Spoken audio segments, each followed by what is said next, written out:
Right, this is a bit of a different video, not very easy for me to make, so I guess I just have to go in with the main point of I've left the UK. The UK is not a nice place anymore. It's not a nice country anymore. I don't want to be there. And on top of that, I got arrested when I was in the UK, which I will go through in this video and I'll explain. And it kind of messed up a lot of my plans. It messed up a lot of what I was doing. And I've left because I can't be bothered with the UK.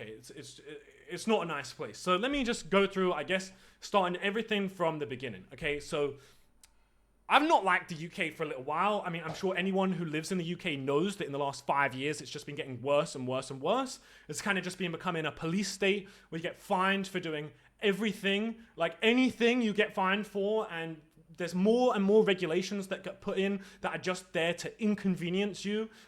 Like more things you need to pay for, more things that are just added, roads that are closed, stuff that's just added to inconvenience you. And the reason why is because there's somebody's job who their job is to add regulation, right? And if they've added all the regulation, they've put up all the cameras, well, they're going to lose their job. So they need to convince people that there needs to be more regulation and more cameras so that they can keep their job. And because that's a thing, it just means that it's a never-ending cycle of regulation. On top of that, the cost of living is insane. I'm sat here saying that, and I'm doing okay for myself, you know what I mean? Bro, in London, the average rent price for a room in a shared house with like 5 people is £850. Basically £1,000 to live in a shared house with people that you don't even know in like the worst area that somebody could just run into your house with knives and try and take all your stuff. You know what I mean? Like, it's not a nice place to live. It just gets worse and worse and worse every day. The cost of stuff just gets higher and everyone's unhappy. Nobody has a smile on their face. Everyone just walks around like a ghost because that's what life is there. There is no life. Everything's sucked out, right? So let me explain from the beginning of why I've even left in the first place. So obviously there's all of this stuff. And in the last 8 months, I have been working on a US visa. I spent a lot of money on it. I got the best immigration lawyers in the UK to try and get on it.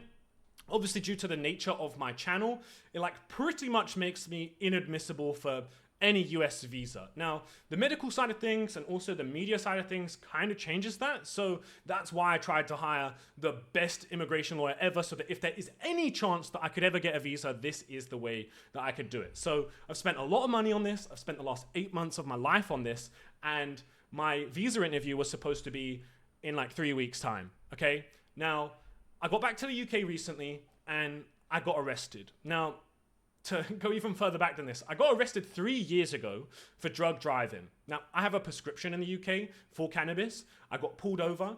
They didn't believe that my prescription was real. They swab tested me. They drug tested me. Took me to the station, then did the blood test, and then said, we're taking away your license, yeah? I got a lawyer to contact them to prove my prescription, got NFA'd before it even went to court, and I kept my prescription. Now, you would think that because I have gone through this before, it's all on file, it's all on record, it's all been done before, you would think that that means it can't happen again, right? No, because when I was in the UK, I got pulled over. For no reason. I wasn't driving like an idiot. I wasn't doing anything wrong. Like, literally, they told me verbatim that it was because there was just something going on in the area and my car sounded loud. Not illegal for your car to sound loud. And anyway, I was cooperating with them the whole time. I go through everything with them. I tell them about the prescription. And then they go, we're getting the traffic police down and we're going to drug test you. And I'm telling them, like, look, I've already been through this before. Like, this has already been done. And they're like, we don't care. We don't care. They got the traffic police down, swab test me. Obviously, I failed. They take me down to the station. They blood test me. Now, you know what this means? I now no longer have a clean police report because I'm pending investigation. Now, obviously, I will end up beating the case and I'll be able to keep my driving license because that's exactly what's happened before. I've already gone through all of this before, and that's what's going to happen. It's either going to get NFA'd before it goes to court, or it's going to go to court. I'm going to approve my prescription. Section 5A of the Road Traffic Act provides a defense for if you're using your medicine within accordance of your doctor's advice, which is what I was doing, and then I will be fine. Now, here's the problem with that.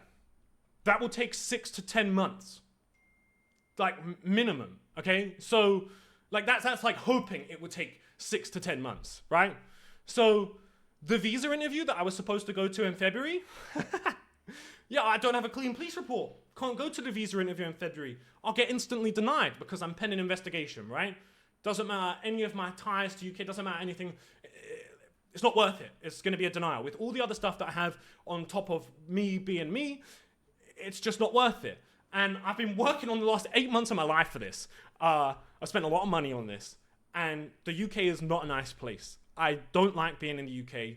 And this just messed my plans up big time. So I just said, you know what? I don't want to be in the UK anymore. So that's exactly what happened. I said, you know what? I'm out. So I left. Now, there is one thing that is a bit sad is I was really hoping that I could hit 1 million subscribers being like a pure UK YouTuber, yeah? Like, you know, I'm from the UK and I managed to hit 1 million subs for Bud from the UK. That would have been so sick to be able to say that. And I guess I got kind of close, like almost 900,000 subscribers being completely based out of UK. I don't know if it'll really change anything like on that, but it feels a bit sad. So if you want to hit the subscribe button, maybe hit the subscribe button. But essentially, I don't want to be in the UK because it could just happen again. I could get pulled over tomorrow and then have another case where I'm guilty until I have to prove myself innocent. I could beat the case and I could get pulled over the next day and it could happen again. What is the point? Like, what is the actual point? So, it just blows my mind. And it just felt like I was put in a situation where, like, I can't be in the UK. Like, you know, I already wanted to leave. Everything is already so bad. And now on top of this, I have to be scared every time I get in a car. Like, you know what happened to me the first time I got pulled over? For that first, like, 6 months until the driving thing got NFA'd and I could drive again? Bro, I didn't want to drive my car. Every time I got into my car, I got scared. Anytime I saw police, I got scared. How am I supposed to be a legal prescription holder? And my anxiety is worse because of my prescription, but not because of the actual bud itself, and not because of my condition, but because of the police. I'm supposed to be a legal prescription holder. Bro, I got so depressed for months when it first happened. Like, when that first happened, I had to wait that whole time. I was so depressed. I barely got out of bed for time. I was so sad all the time, and I was just so anxious. And I can't have that happen again. So I was forced into a position where I had to leave. It's a dead police state, the UK. So I don't really know what I'm gonna do. I'm just gonna like bounce from place to place pretty much. I'm gonna like pretty much base my main stuff out of Thailand for the time being.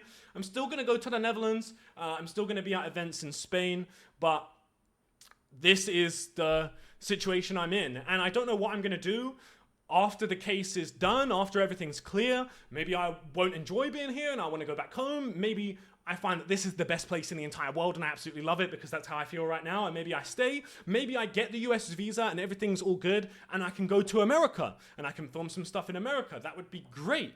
But